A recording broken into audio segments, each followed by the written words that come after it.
Salut les auditrices et les auditeurs et bienvenue dans ce nouvel épisode de podcast dans lequel on va parler des championnats du monde Ironman puisque j'ai la chance dans cet épisode d'être très bien accompagné puisque j'ai avec moi autour de la table Mitch, Michael Gaudin de son nom complet qui a participé 2 fois au championnat du monde à Hawaï et puis David Nicolera qui est avec moi et qui a lui participé au championnat du monde de Nice.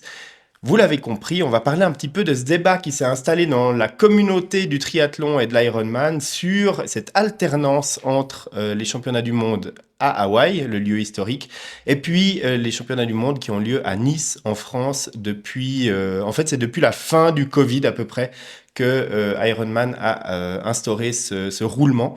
On va parler un petit peu de ça parce que ça va pas sans encombre dans le monde du triathlon. Mais avant de parler de ça, j'accueille mes 2 invités. Peut-être que je commence avec toi, David. Bienvenue dans le podcast. Merci d'avoir accepté l'invitation. Est-ce que tu peux te présenter à nos auditrices et nos auditeurs? Bonjour Greg, alors merci pour l'invitation. Donc effectivement, je suis David, j'ai 52 ans cette année, j'ai 2 enfants, je suis informaticien. Je pratique le triathlon depuis 20 ans. Ça fera 20 ans exactement cette année que j'ai participé à mon premier triathlon, c'était le sprint à Lausanne en 2005. Effectivement, ces dernières années, je suis passé sur les distances un peu plus longues, donc c'était un petit peu le point d'orgue de ma participation au championnat du monde de Nice en 2023. Merci David. Et toi Mitch, du coup, bienvenue dans le podcast aussi. Merci encore pour avoir accepté l'invitation. Et si tu pouvais te présenter aussi. Oui, alors déjà merci de l'invitation aussi. Mitch, mon surnom, comme tu l'as dit, Michael Gaudin, mon nom exact.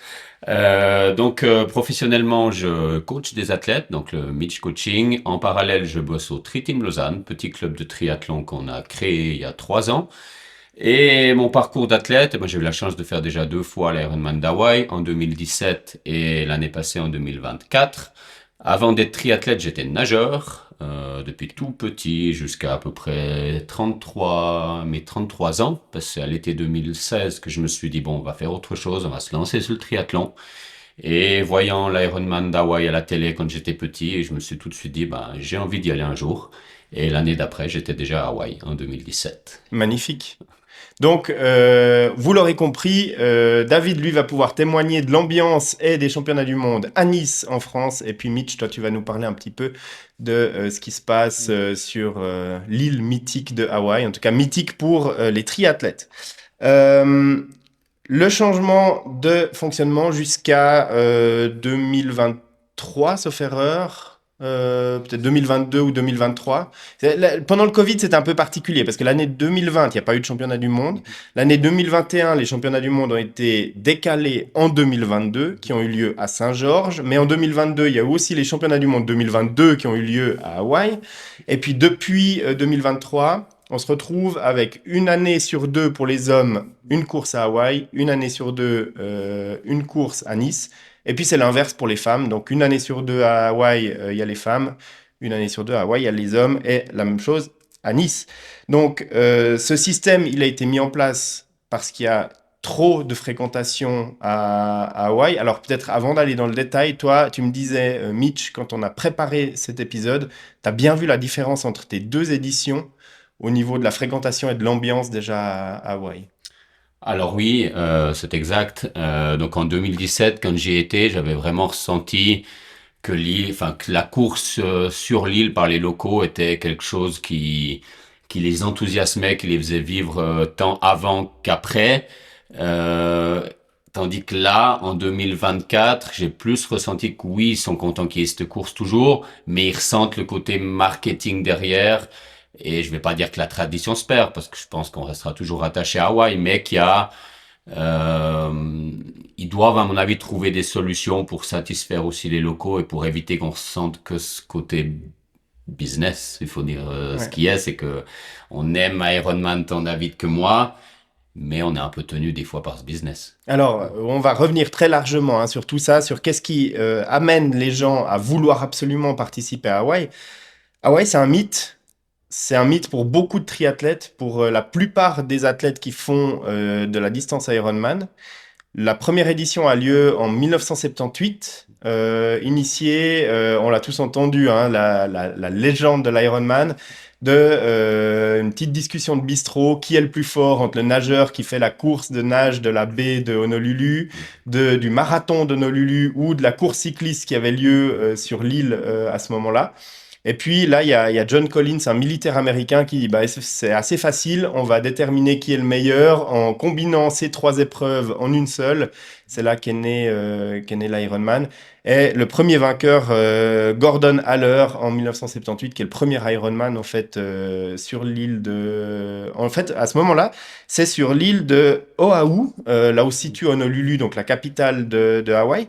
Et puis, la course va avoir lieu chaque année depuis 1978 jusqu'à 2019 à Hawaï, mais pas forcément sur la même île, puisque en 1981, ça déménage sur Big Island, qui a une plus grande capacité d'absorption déjà des athlètes. Donc on voit qu'il n'a pas fallu longtemps, entre 78 et 81, entre 78 et 81 pour les Français qui nous écoutent, parce que déjà il y avait des problèmes de capacité sur le parcours vraiment original de l'Ironman.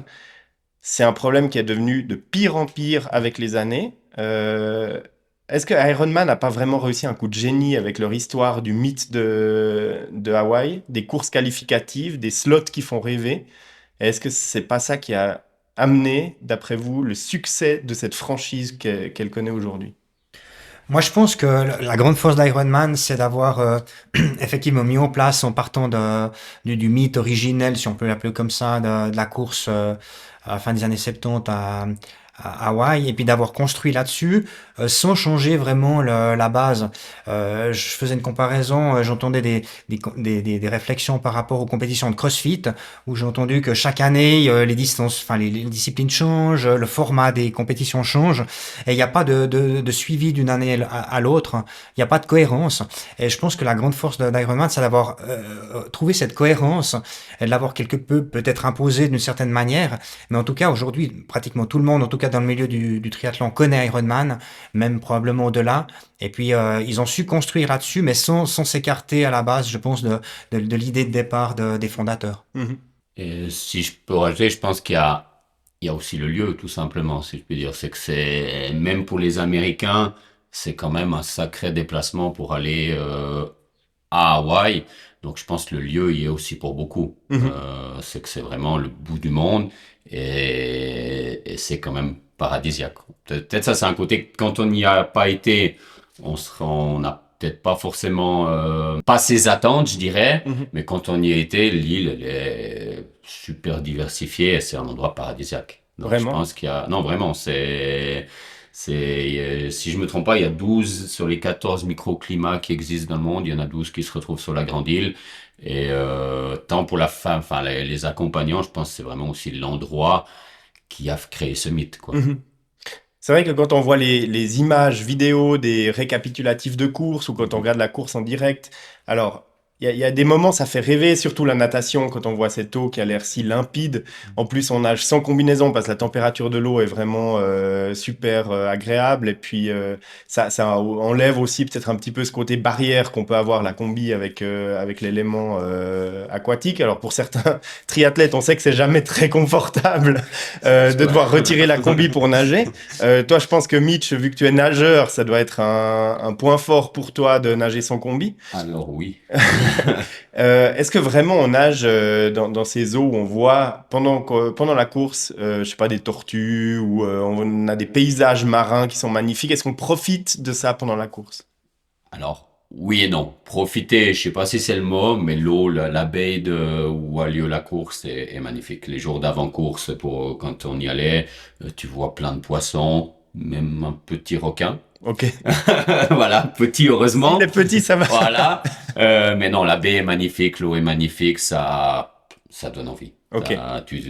T'as envie d'être le jour de la course. Ouais. Après, le jour de la course, eh ben, c'est la machine à laver quand même, donc tu profites, mais différemment. Mais la baie est sublime. Ok. Par contre, le reste du parcours, moi qui le regarde comme beaucoup de gens en streaming sur YouTube pendant la course, la retransmission live, je dirais que si on enlève le mythe Ironman Hawaï, championnat du monde, les meilleurs des triathlètes qui sont là, qui font la compète. On a l'impression quand même que la partie vélo, c'est un peu un aller-retour sur pas une autoroute, mais une grande route nationale américaine. Et puis que la course à pied, c'est aussi une boucle qui pourrait être magnifique dans certains coins de Hawaï. Et puis, en l'occurrence, on court un bout le long de la route sur laquelle il y a les vélos. Et puis après, c'est pas des paysages de rêve.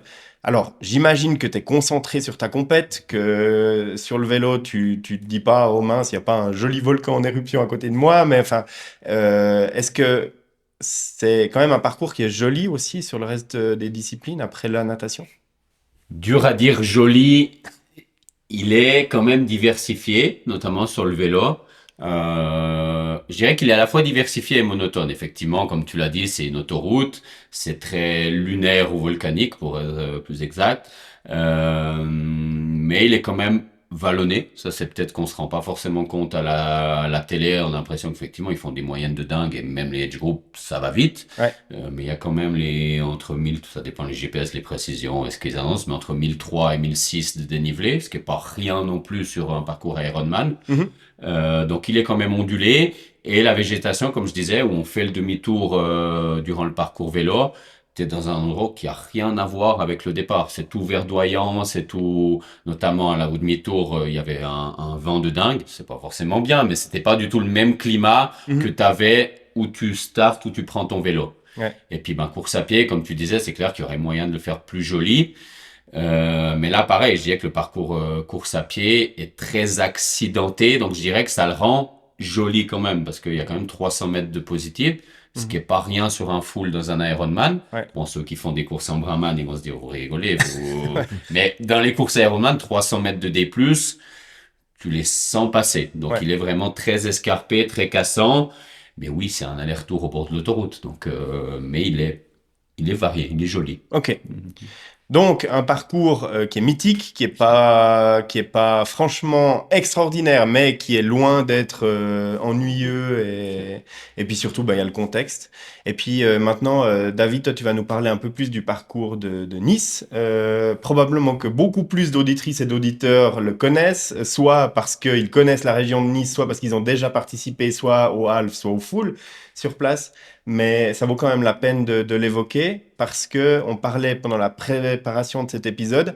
C'est un parcours qui est loin d'être facile, surtout à vélo. Alors effectivement, le parcours à vélo est très accidenté, beaucoup plus que je pensais.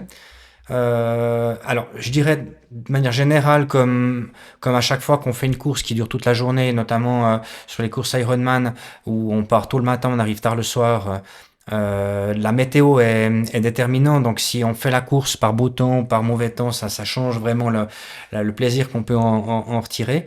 L'année où j'ai fait, on avait vraiment des conditions chaudes, très chaudes. C'était vraiment des conditions magnifiques. Et le parcours vélo à Nice est vraiment extraordinaire, hein. Il y a vraiment des passages, notamment dans la descente. On passe dans des petits villages, il y a des tunnels, il y a vraiment une vue incroyable sur la descente. Alors il y a peut-être un petit peu moins de monde dans la montagne pour nous encourager, mais en tout cas, si on aime un petit peu le dénivelé, c'est vraiment un parcours magnifique et aussi sélectif, hein. On reviendra après sur les discussions par rapport au bien fondé de faire un championnat du monde à Nice, mais je pense que le parcours vélo est très sélectif. Alors c'est autre chose que celui d'Hawaï, mais c'est pas un parcours vélo au rabais, en tout cas, on peut pas dire ça. Après, pour le reste du parcours, c'est vrai que le parcours à pied, c'est un peu moins sympa. Alors, la promenade des Anglais, c'est sympa, mais voilà, quand on fait 4 tours, c'est un peu répétitif. L'avantage, c'est que ça concentre un petit peu le public, et puis qu'il y a tout le temps, même pour on va dire, pour le ventre mou du classement dont je fais partie, il y a quand même encore du monde, même après que les premiers soient passés. Et ça, c'est bien pour la motivation après les heures d'effort. Et puis la natation, alors c'est pas les eaux claires d'Hawaï, du Pacifique, mais je dirais que il y a pire comme condition. C'est quand même assez sympa de partir le matin au lever du soleil dans la baie de Nice.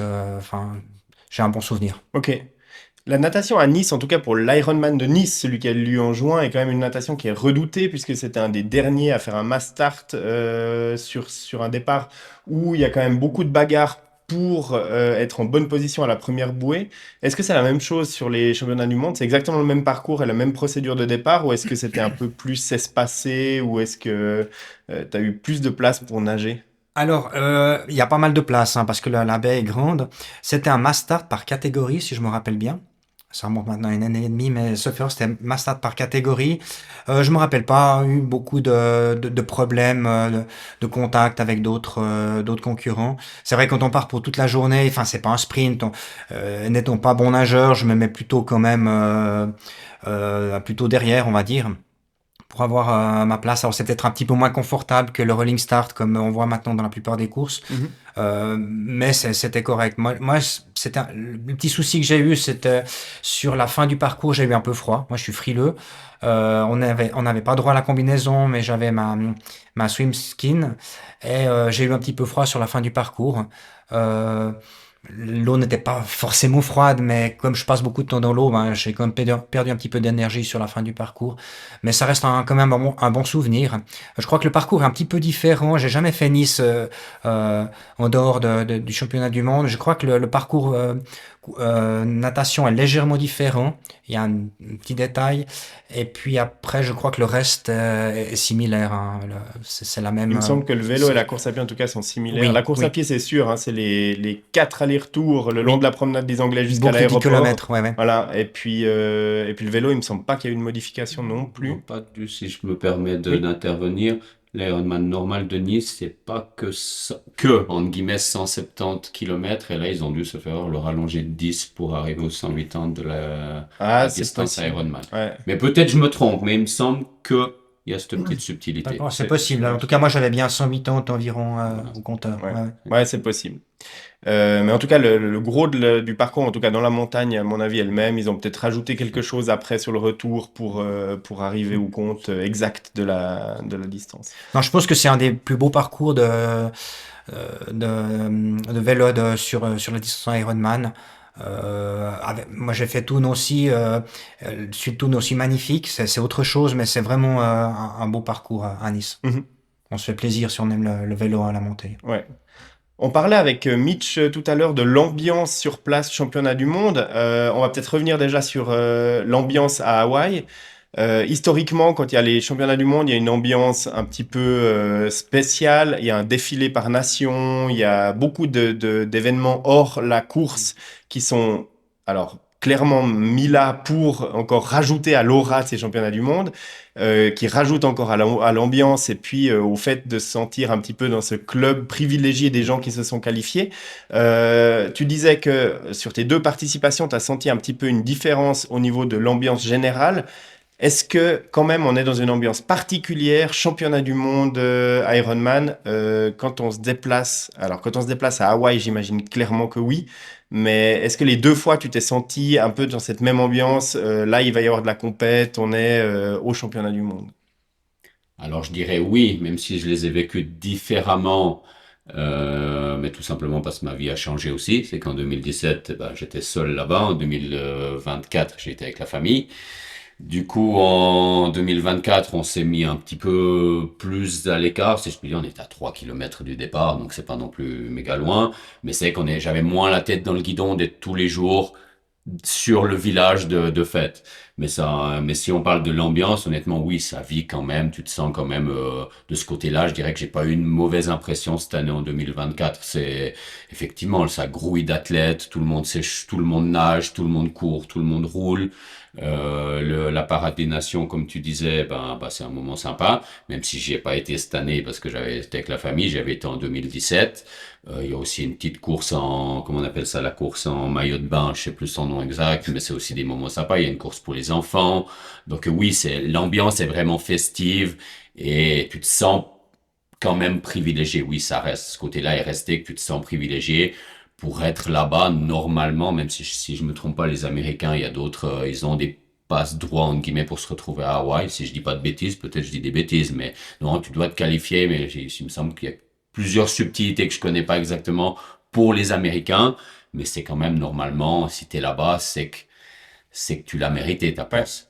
Alors, on va en parler après des moyens autres que le slot pour se qualifier, mais déjà, rien que le fait d'être américain augmente les chances puisque proportionnellement, le nombre de courses Ironman qu'il y a sur la planète, puis qu'on regarde le nombre qu'il y en a aux États-Unis, on se dit, bon, ok, si proportionnellement chacun fait une course proche de chez lui, il y a plus d'Américains à Hawaï, sans compter le fait que Hawaï, c'est un territoire américain, que je pense qu'il y a des habitants de l'archipel d'Hawaï qui doivent avoir des conditions particulières pour y aller, plus certains Américains.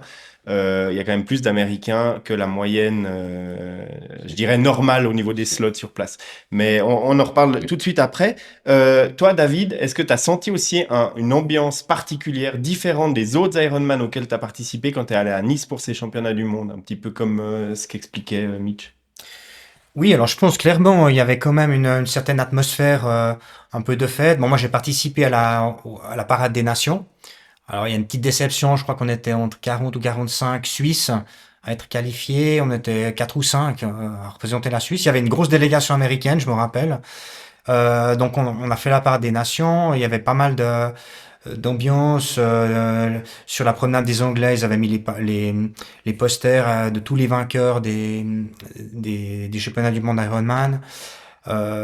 Au village, il y avait pas mal aussi d'events mis en place par les sponsors, les différents sponsors.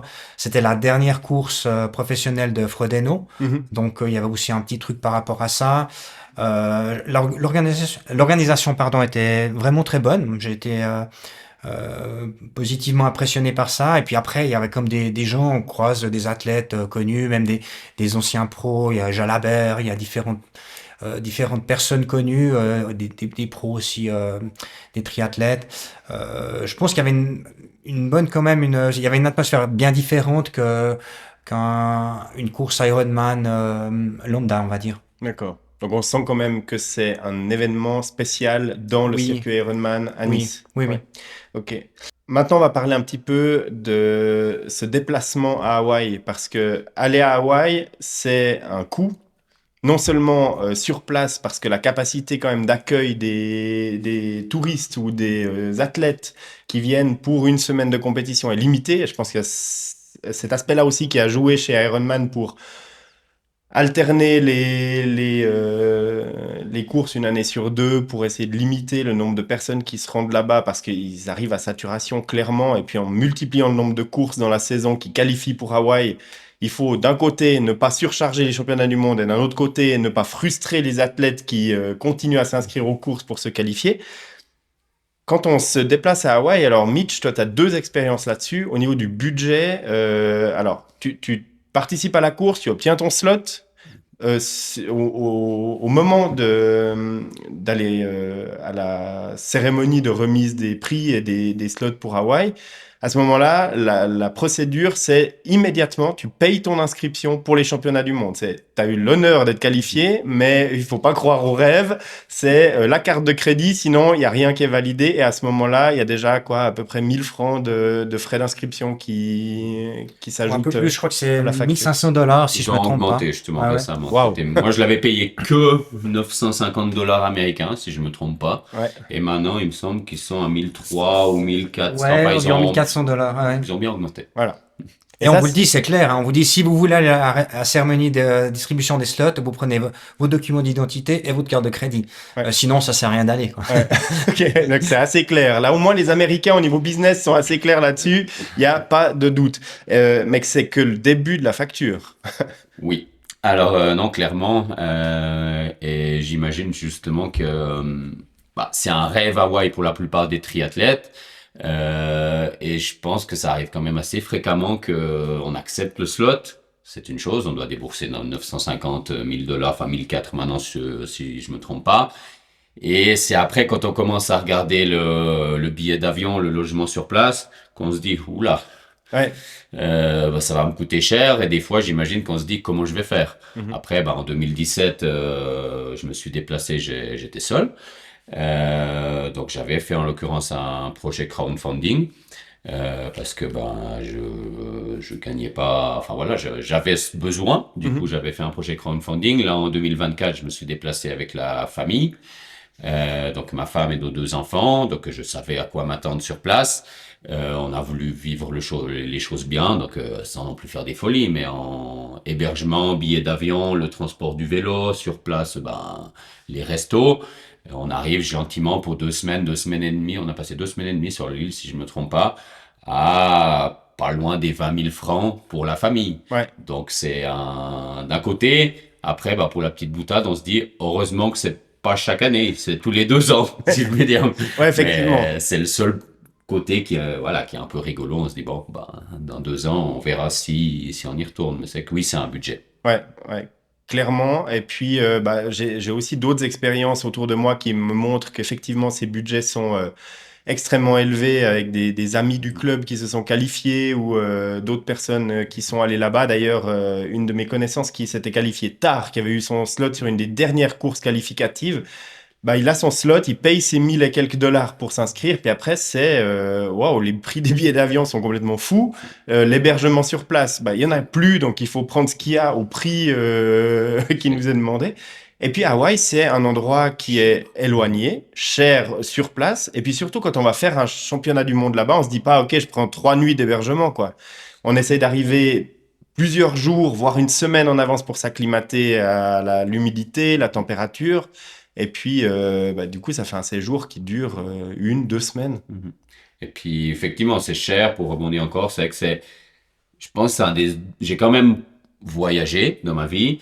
Et c'est un des rares endroits où j'ai été où c'est plus cher que la Suisse. Quand tu Ouais, rentres en Suisse, en fait, tu te dis, ouais, c'est pas si cher que ça. Donc, il faut y aller pour trouver un endroit où tu te dis ça. ouais, ouais, Même les ouais. restos, la nourriture dans les supermarchés, tout est cher là-bas. Ouais, en tant que Suisse, on a cette chance de pouvoir se déplacer à peu près n'importe où sur la planète et se dire, Voilà. voilà, on est en vacances, on paye moins cher. Mais c'est vrai qu'il y a quelques pays, moi j'ai souvenir de la Norvège, de certains endroits des États-Unis.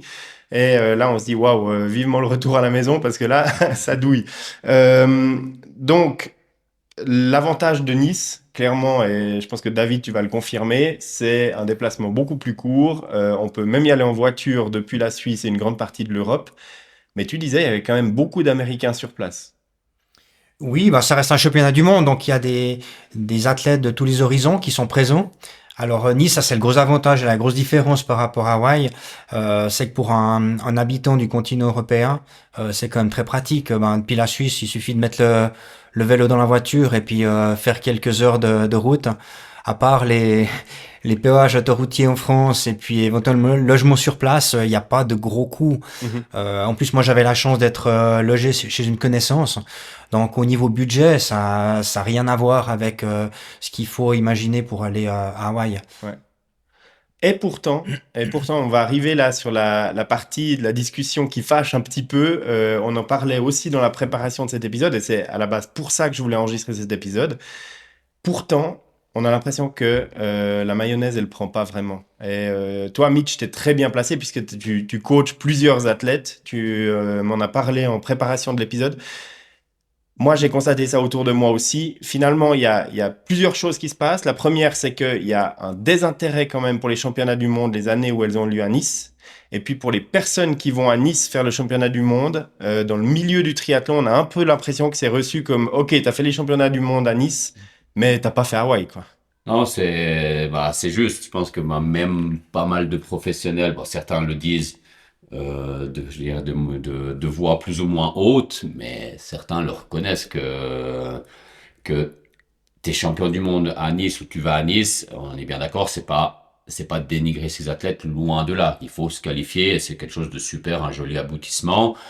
Mais ça sera jamais Hawaï, parce que bah, il y a ce mythe qui, comme tu le disais en intro, depuis 1978, enfin, il y a ce mythe qui s'est créé, il y a le lieu, il y a le parcours, il y a les conditions climatiques qu'on n'en a pas encore parlé. Donc il y a vraiment un historique où dans bien des athlètes, dont ben, j'en fais partie, il faut être honnête, les championnats du monde, c'est Hawaï, Ouais. c'est donc oui, il y a un climat qui, pour certains, ça passe pas. Là, on ne sait pas justement l'avenir, on en parlera après 2026, à quoi on va être mangé.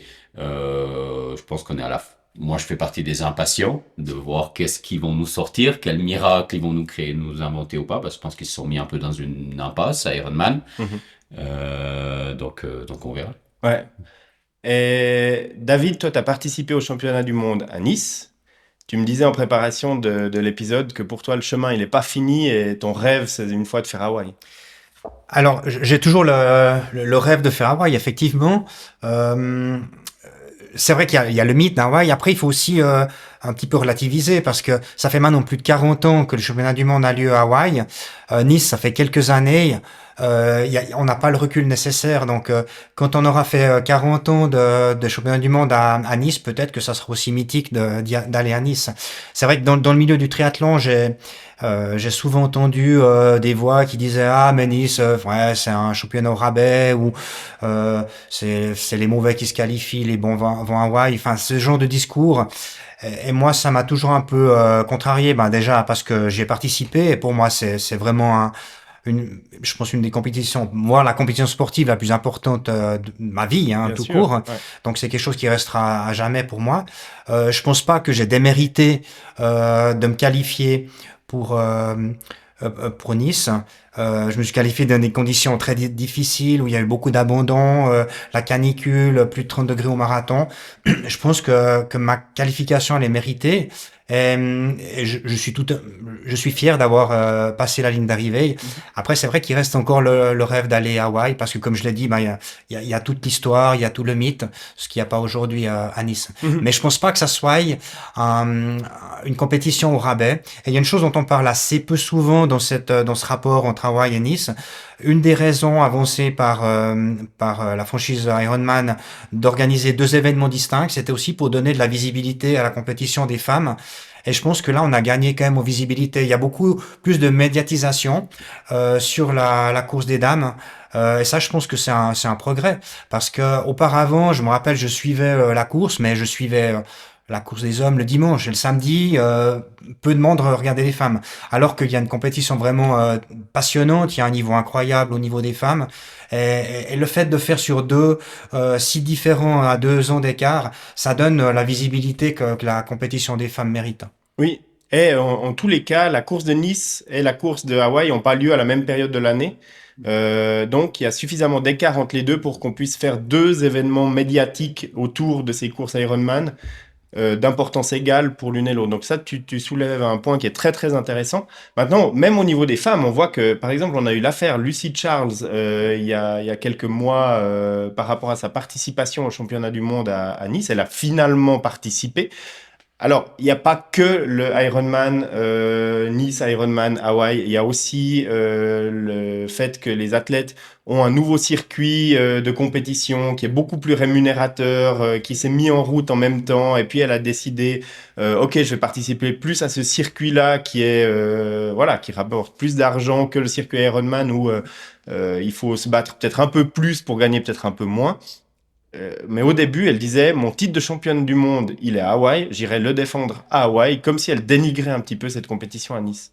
Oui, bah après, il y a quand même, pour revenir sur enfin, Nice, Hawaï, comme dans les slots, quand même, il faut quand même être objectif. C'est que pour se qualifier pour Hawaï ou pour se qualifier pour Nice, il n'y a pas le même phénomène. Pour Hawaï, j'imagine, moi c'est vite vu, j'ai terminé plusieurs fois de 10-12 de catégorie, j'avais pas mon slot l'année. Tandis que pour Nice, 10-12, je pense qu'il y a peu de courses où tu termines 10-12 de catégorie où tu n'es pas pour Nice. Donc il y a quand même effectivement euh, Moins d'intérêt quand même pour les moins slots. d'intérêt. Après, ça n'empêche pas qu'il y a des très bons à Nice, comme tu Oui, tant oui, chez bien les sûr. pros, chez les groupes, mais c'est vrai qu'il y a un désintérêt. Ouais. Il y en a qui vont pas à la remise des slots, ils ont fait une super course, ils sont contents de leur course, on passe à la suivante. Ouais, parce que pour les auditrices et les auditeurs qui savent pas exactement comment ça marche, on fait une course Ironman dans sa catégorie d'âge, donc par tranche de 5 ans d'âge, il y a un classement qui est fait. Et puis, il y a un certain nombre de slots qui sont distribués en fonction du nombre de participants par classe d'âge. Par exemple, on est dans une classe d'âge où il y a 4 slots qui sont attribués. On va à la cérémonie de remise des prix. Il n'y a pas besoin d'être dans les 4 premiers pour avoir un slot. Il suffit qu'il y ait un des 4 premiers qui soit déjà qualifié ou qui ne vienne pas. Et ensuite, les slots, ils descendent. Donc, si on est 6e, on peut espérer qu'un des 2 premiers ne prenne pas et puis que le slot, il descende jusqu'à la 6e place. Et ce que tu dis, c'est qu'aux courses qui sont qualificatives, les années de Nice, Ça descend beaucoup plus loin dans le classement que les courses à Hawaï où on se dit s'il y a 4 slots puis qu'on est sixième, il y a déjà quasiment aucune chance qu'on l'ait, ou en tout cas septième, parce que les tout premiers vont prendre, quoi. Non, exact. Bah, les 2 fois où j'ai eu la chance de me qualifier, il y avait 5 slots les 2 fois, si je dis pas de bêtises, de ma catégorie. Une fois, c'est descendu jusqu'à 6 et une fois, bah, les Les 5 cinq premiers. premiers, voilà. Tandis que de l'écho que j'ai eu, et j'imagine que David le confirmera, certaines courses à Nice, je sais que ça s'est terminé à la fin, qui veut y aller Mhm. dans la salle, quoi. Ah, le slot descend tout au bout de la catégorie et puis après, c'est lever la main si vous voulez y aller, quoi. Exact. Ouais, ce qui est inconcevable pour une course à Hawaï. Après, bah, ça empêche pas pour revaloriser quand même qu'il y a des bons qui vont à Nice. C'est pas non plus la course, la fête à la Non, mais bien saucisse. sûr, Mais non. effectivement, il y a un phénomène, il y a un Il clim. suffit de comparer en fait les temps d'arrivée moyens des championnats du monde à Nice avec le triathlon habituel. Enfin, peut-être pas parce que tu disais le parcours est un peu différent en natation, etc. Mais regardez peut-être les temps de passage sur le marathon ou des parties clés à vélo. On voit qu'il y a quand même un niveau qui est stratosphériquement plus élevé sur les championnats du monde et c'est logique. Et je pense que peut-être même pour certains Américains, c'est un peu l'inverse. Ils ont peut-être Hawaï parce que ils ont participé plusieurs fois, puis ils disent tiens, une fois il y a des championnats du monde ailleurs, je vais y aller aussi. Puis comme ça, je peux compléter ma checklist en disant tiens, j'ai aussi participé au championnat du monde à Nice. Et puis ça amène aussi d'autres athlètes. Oui. Moi, j'aimerais ajouter un petit commentaire par rapport à l'obtention des slots. Je sais il y a certains triathlètes qui s'organisent des vacances en Asie ou sur des courses qui sont un petit peu moins denses au niveau des résultats. Alors, il y a peut-être aussi moins de slots à disposition, mais ils privilégient ces courses-là pour essayer d'avoir un slot. Même pour Hawaï, et ça se fait, c'est pas nouveau, ça fait quand même des années que certains le font. Donc, quelque part, avoir un slot comme ceci, euh, ça limite aussi le niveau qu'on retrouve même à Hawaï. Il y a peut-être des triathlètes qui n'ont pas formellement le niveau pour faire une course correcte. Donc il y a pas que le fait qu'à Nice ça soit un petit peu moins réputé Mhm. que peut-être certains passent sur le déplacement. Ouais. Bon, que ce soit à Nice ou à Hawaï, on en parlait tout à l'heure, il y a plusieurs moyens d'y aller. La masse la plus importante d'athlètes qui sont sur ces compétitions, c'est des gens qui se sont qualifiés par un slot dont on a parlé. Mais il y a d'autres solutions. La première, c'est la loterie Ironman. Et ils ont, depuis le début, instauré une loterie. À la base, c'était vraiment une loterie aléatoire. On s'inscrivait, puis il y avait un certain nombre de slots qui sont un peu limités, mais sur lesquels on pouvait être tiré au sort. Et puis, cette loterie, elle s'est complexifiée au fil des ans. Maintenant, la loterie, les règles sont assez simples. Vous participez au moins dans votre carrière de sportif à 12 courses Ironman. Ensuite, vous participez à une course Ironman l'année à laquelle vous participez à la loterie, et en même temps, vous vous inscrivez à une course sur Ironman pour l'année à laquelle vous allez participer à Hawaï. Donc si aujourd'hui, en 2025, j'ai participé à 12 courses Ironman, je m'inscris à un Ironman en 2025 et je participe à la loterie en 2025 pour une course qui est en 2026, je dois m'inscrire à une course en 2026 et j'ai une chance qui est plus grande que la loterie normale, parce qu'il n'y a pas tout le monde qui a 12 Ironman dans sa vie, de participer au championnat du monde. Et peu importe mon niveau, si je suis tiré au sort, j'y vais. Et puis il y a encore les slots de charité, donc on peut dépenser une dizaine de milliers de dollars et la verser à une association qui dispose de quelques dossards pour les championnats du monde. Et puis enfin, les Américains, eux, ont encore une autre solution, c'est qu'il y a un certain nombre de slots, je crois une quinzaine, où vous décrivez sur dossier votre parcours de vie un peu particulier, vous êtes remis d'un cancer, ou alors vous êtes entraîné comme Navy SEAL pour l'Ironman d'Hawaï dans un sous-marin, ou alors voilà, quelque chose d'assez incroyable. Et puis vous êtes sélectionné sur dossier pour participer aussi à Hawaï. Et puis eux, ça leur fait un peu de storytelling autour de leur course. Et c'est pour ça qu'on voit des night finishers qui terminent en 17 heures à Hawaï. Alors bien évidemment qu'on peut être très performant, puis le jour de la course, il n'y a rien qui va, on n'est pas performant, on ne supporte pas la chaleur.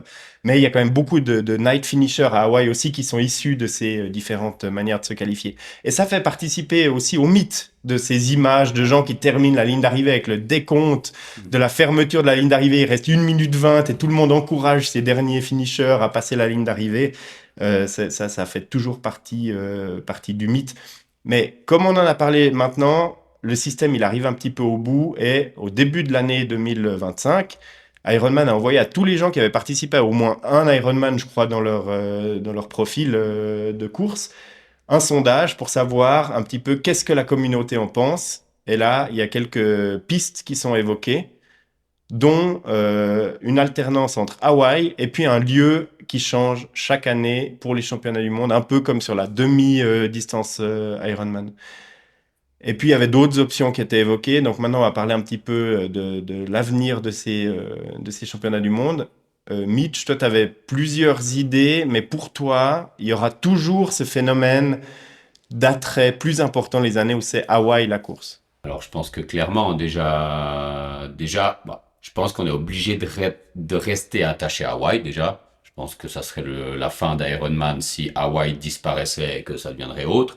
Euh, Après, comment ils vont s'en sortir, effectivement, ça reste, je pense, un gros point d'interrogation. Et puis, on est beaucoup à être impatient de voir à quoi on va être mangé après 2026. Faire machine arrière, à se refaire sur une journée comme ça se faisait il n'y a pas si longtemps que ça, paraît impossible parce que ben, Impossible. niveau financièrement, Ironman, ben, il s'en sortirait pas maintenant. Mhm. Donc comment à titre perso, je vois bien que ils gardent Hawaï et une année sur deux, ils tournent avec un lieu comme ils font maintenant, mais en changeant ce lieu, pas forcément en restant rattachés comme ils l'auront fait là, si je me trompe pas, pendant 6 ans à Nice. Comme ça permet, je dirais, d'attirer pourquoi pas des gens qui vont se dire, ah, j'ai pas fait cette course où je veux aller à cet endroit, ça peut être intéressant. Tandis que Nice, si on est, je dirais un peu sceptique avec Nice, eh ben, une année sur deux pendant 6 ans, on va pas aller à Nice, quoi. Donc, moi, c'est la piste que je vois, mais il y en a sûrement d'autres, juste. Ouais. Est-ce que la capacité à Hawaï pourrait faire qu'on a la course femme au mois d'avril, par exemple, la course homme au mois d'octobre, comme elle est maintenant, ou inversement? On a deux événements aux deux moitiés de l'année, et puis s'en sortir comme ça. Est-ce que ce serait une possibilité?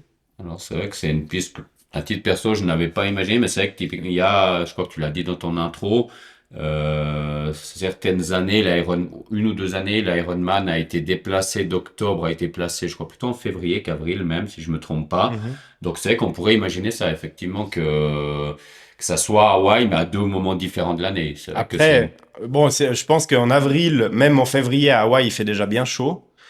Pour les personnes qui habitent dans l'hémisphère nord, aller faire un championnat du monde dans des conditions de chaleur au mois de février, même avril. Moi, j'ai participé à l'Ironman de Lanzarote au mois de mai. Déjà, là, c'est compliqué en Suisse, ou en tout cas sous nos latitudes, de s'entraîner pour un Ironman. Et Lanzarote, c'est pas Hawaï. Mais on avait déjà eu bien chaud sur le moment. Donc, ça pose aussi C'est vrai que ça des serait challenges, pas quoi. un cadeau, parce que bon, oui, il y a beaucoup d'Américains qui font de l'Ironman, mais il y a si je me trompe pas, même plus d'Européens. Si on fait le total des De participants dans toute les courses façon, Ironman, il y a de toute façon voilà. plus d'Européens quand même. Donc, ils doivent en tenir compte. Donc, effectivement, préparer une course quand tu habites en Europe au mois de février et en plus aller dans des conditions difficiles au niveau de l'humidité comme Hawaï paraît difficilement plausible, Ouais, effectivement. ça reste des pistes qui sont compliquées. On a assez peu parlé des conditions climatiques. Toi, tu disais, David, à Nice, tu as eu très chaud. Alors à Nice, il faisait bien chaud. Alors moi, c'était le mois de septembre, donc c'était pas non plus juillet-août, la grosse canicule, mais c'était vraiment une époque encore très chaude. Donc j'avais un peu peur du marathon, même si c'est sur marathon que je suis le plus à l'aise. L'avantage, c'est comme j'ai fini un petit peu ma course en fin de journée, le long de la promenade des Anglais, qui est devant les grands hôtels, on était déjà une bonne partie à l'ombre parce que Mhm. le soleil était bas en septembre et puis ces grands hôtels faisaient de l'ombre sur une partie du parcours. Donc j'ai finalement pas tellement souffert du chaud à Nice. J'ai souffert beaucoup plus du chaud à début juillet à Thun. Ok. Donc, paradoxalement, j'ai plus souffert du chaud dans le canton de Berne que dans le sud de la France. Ouais, ouais, alors, il peut faire aussi des étés très caniculaires et très chauds en Suisse, hein. Pour les auditeurs qui nous écoutent d'un peu plus loin, ça peut clairement être le cas. Hawaï, bien évidemment, il fait chaud. Il y a aussi le problème de l'humidité, entre guillemets, problème, et puis peut-être du vent. Alors oui, c'est le mélange de tout, c'est-à-dire que bah, effectivement chaleur plus humidité, enfin c'est plus quand tu concilies les deux, c'est que la chaleur et le taux d'humidité qui est très haut pour le corps, ça devient, c'est pas les conditions idéales, donc ça demande de s'acclimater, de s'y préparer. En 2017, eh ben c'est vrai que je débarquais un peu comme un touriste sur l'île, donc j'avais pris cher dans ces conditions. Là, justement, je me suis préparé des entraînements en salle climatique. Le vent, je dirais que dans la région, on peut assez s'y préparer, mais au bord du Léman, on a Mhm, plutôt pas mal de vent. Mais c'est des conditions que je dirais qu'on rencontre pas sur tous les Ironman, loin de là. À mhm. Thun, il fait chaud, mais il y a pas, c'est un climat différent là-bas. C'est vraiment, il faut Ouais. la dompter, cette course. Comme Mhm. beaucoup d'athlètes disent, elle s'apprivoise et ça demande un travail en amont qu'on n'a pas forcément besoin sur une autre course Ironman. Mhm. Ouais, parce que si je vous pose la question du climat, c'est pas forcément innocent, hein. J'ai souvenir à l'époque, en tout cas, il y avait des athlètes. On avait Schildknecht en Suisse, qui était un athlète très très puissant, avec un profil qui pouvait gagner des courses à répétition sur l'Ironman de Zurich, par exemple, qui avait lieu à l'époque. Il y avait aussi un Espagnol, Zamora, qui était extrêmement bon sur des parcours plus accidentés, mais qui a jamais voulu aller à Hawaï, tout simplement parce que c'était pas un parcours qui était destiné pour lui. On pourrait imaginer une course qui favorise beaucoup plus les athlètes qui sont sur d'autres profils, qui résistent peut-être moins bien à la chaleur et qui peuvent gagner d'autres types de courses pour essayer de faire un spectacle un peu différent entre les deux. Alors, je ne sais pas si Nice, c'est la course parfaite pour ça. Oui, il y a un vélo qui est beaucoup plus sélectif que le vélo à Hawaï, mais dans un climat méditerranéen qui est peut-être une année où il fait chaud à Nice, peut-être pas si différent que ça peut-être différent que ça de Hawaï. Imaginez des courses peut-être en Europe du Nord, en Nouvelle-Zélande ou dans des climats qui sont vraiment très différents. Effectivement, je pense que il faudrait trouver, après c'est facile à dire, comme tu l'as dit, une course un peu au juste milieu où Alors c'est, peut-être ben, pas Nice et l'Ombraman, Hawaï. mais Voilà, c'est que les deux, Nice et Hawaï, sont quand même très différentes. Donc, pourquoi pas trouver une course qui mélange un peu les deux caractéristiques que tu peux trouver dans ces deux lieux. ouais. Après, lequel? Ouais, je pense qu'en Europe, il y a quand même une belle liste, hein, si on pense même aux Ironman qui sont très fréquentés en Allemagne, comme l'Ironman de Francfort ou ce type de parcours, alors qu'ils sont pas super sélectifs, mais quand même dans un climat un peu différent, un peu plus dans le nord de l'Europe. Et puis voilà. Mais je pense que c'est des discussions qui ont lieu, en tout cas chez Ironman, qui doivent leur creuser la tête parce que là, actuellement, ils sont dans une situation qui est pas super confortable. Comme tu le disais, Mitch, moi je pense que pour eux, l'essentiel c'est de garder une attache à Hawaï au moins une année sur deux, parce que sinon le mythe risque quand même de s'effondrer. Non, ça c'est sûr, ils sont obligés. Sinon, ça serait Mhm. la fin d'Ironman. Et de trouver une solution pour mettre plus en valeur ces championnats du monde qui ont lieu ailleurs qu'à Hawaï. Parce que tu le disais, David, c'est quand même une course qui est exigeante, c'est quand même un accomplissement. Et c'est vrai que c'est un peu dommage quand on va dans la communauté triathlon, c'est quoi cette course qui est dénigrée, entre guillemets, un petit peu. Alors ouais, il y a certains qui se gênent pas de dénigrer. Après, il faut voir aussi ceux qui dénigrent, c'est peut-être ceux qui se sont jamais qualifiés, donc il y a peut-être un petit peu de jalousie à un certain moment.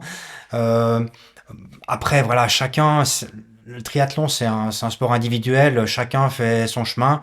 Euh, Moi, je suis content de ce que j'ai fait, peu importe. Et de toute façon, il y a toujours des gens qui sont pas d'accord, mais je pense que sur la durée, pour revenir à l'idée du mythe, euh, moi, je suis pas contre l'idée de poursuivre à Nice parce qu'il y a aussi quand même une habitude, enfin une tradition d'organiser des gros événements sportifs à Nice. On voit, il y a du rugby, il y a différents sports qui sont vraiment, il y a beaucoup de choses qui se font à Nice. Le cadre est vraiment superbe. Je me dis que si Ironman décidait de poursuivre encore quelques années, Mitch l'a dit que ça s'est déroulé 6 fois de suite à Nice. Si on poursuit encore l'aventure à Nice, pourquoi pas que ça vienne un petit peu le contrepoids d'Hawaï de l'autre côté de la planète, et puis d'avoir un début de mythe à Nice. Je pense que c'est pas impossible. Je suis pas persuadé qu'il faille tout changer. L'avenir nous dira si on part dans cette voie-là ou une autre. Mhm. Mais moi, ça me déplaît pas. Si je devais me requalifier pour Nice, honnêtement, je n'hésiterais pas à accepter le slot. Ok. Moi, c'est vrai que peut-être que le temps construira une bonne légende aussi à Nice qui, dans le triathlon, alors il y a toujours débat en Europe pour savoir qui a créé le premier triathlon entre Lanzarote pour l'Espagne, Nice pour la France, quelle était la distance, quelle était la première édition officielle, etc. Mais c'est vrai que c'est un des plus vieux triathlons d'Europe, possiblement un des plus vieux triathlons du monde aussi, en tout cas sur des grandes distances. Et il y a une histoire du triathlon à Nice, il n'est pas sorti de nulle part, créé de toutes pièces pour ça. Donc, comme tu le dis, ça pourrait aussi faire sens de continuer, d'insister un petit peu et de construire ce championnat du monde qui aura peut-être plus de signification après quelques éditions. Vous voyez encore quelque chose pour compléter ces discussions sur ces championnats du monde, sur l'avenir du circuit Ironman, etc., pour conclure un petit peu cette discussion là autour? Je n'ai rien de particulier à ajouter. Sinon, souhaiter une excellente saison 2025 à tous les triathlètes qui nous écoutent. Alors oui, effectivement. Avant peut-être de conclure cet épisode, on disait en introduction, donc Mitch, tu es coach de triathlon, tu es le créateur du Tri-Team Lausanne. Tu disais c'est un petit club de la région lausannoise, c'était un petit club. J'ai l'impression, quand je vois l'évolution, que c'est plus vraiment un petit club. Donc où est-ce qu'on te retrouve et comment est-ce qu'on trouve des infos sur le club et ton activité de coaching? Alors, effectivement, Tri-Team Lausanne, je dirais qu'il est encore petit. On est en train de se développer, c'est vrai. Gentiment, la mayonnaise et gentiment le bouche à oreille se fait. Le club aura 3 ans cet été. Mais effectivement, on reçoit gentiment des jeunes qui viennent, qui nous contactent pour faire du triathlon. Donc effectivement, c'est moi qui m'occupe du Tri-Team Lausanne. En parallèle, le Mitch Coaching, où là c'est du coaching individuel pour les athlètes.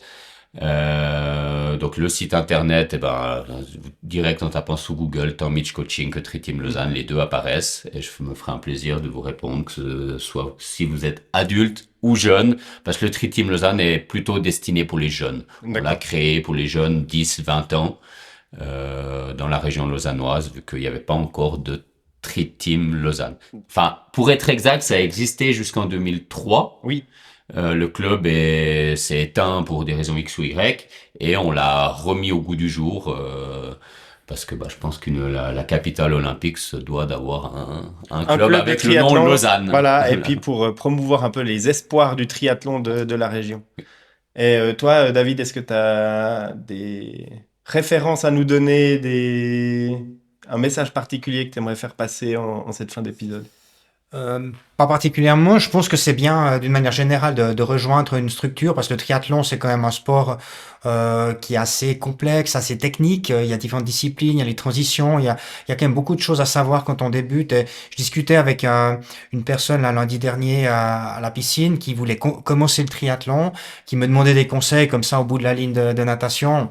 Alors, je n'ai pas pu tout lui dire en quelques minutes, mais je l'ai encouragé de se rendre sur le site de la fédération et puis de rejoindre un club. Je pense qu'on a tout à y gagner sur plusieurs plans. Déjà, le triathlon, c'est un sport qui se pratique individuellement, donc avoir un petit peu cette composante où on s'entraîne avec des coéquipiers, ça permet une émulation, ça permet de progresser. Il y a cet esprit aussi social qu'on retrouve quand on fait partie d'un club. Et je pense que c'est bien de se rapprocher d'un club. Moi, pendant longtemps, je me suis entraîné seul. J'ai beaucoup stagné. Et puis, depuis que je me suis rapproché du groupe Mitch Coaching, eh bien là, j'ai fait un saut de qualité important. Je me souviens quand j'ai rencontré Mitch la première fois, je lui ai demandé de me coacher pour m'amener à vivant sur la ligne d'arrivée d'un half Ironman. Et puis 2 ou 3 ans plus tard, je me retrouve sur la ligne de départ d'un championnat du monde. Donc des fois, on va même au-delà de ce qu'on imagine et rejoindre une structure qui nous permet de progresser. Je pense que c'est important dans tous les sports, mais spécialement au triathlon. Quel beau plaidoyer pour rejoindre les clubs de triathlon. Alors, où que vous soyez, le site de la fédération suisse, française, belge ou peu importe, vous donnera sûrement la liste des clubs de votre région. Et si vous êtes dans la région de Lausanne et que vous voulez participer au championnat du monde, c'est pas une garantie, mais en tout cas, chez David, ça a bien marché. Vous allez chez Mitch Coaching et puis tout sera mis en œuvre pour vous amener voilà, au meilleur de vos performances. En tout cas, merci beaucoup à vous deux d'avoir participé à cet épisode. C'était Merci à toi une pour l'invitation. Toi. très intéressante et j'espère qu'elle aura aussi plu à toutes les personnes qui nous auront écoutés. Merci. Merci. Merci.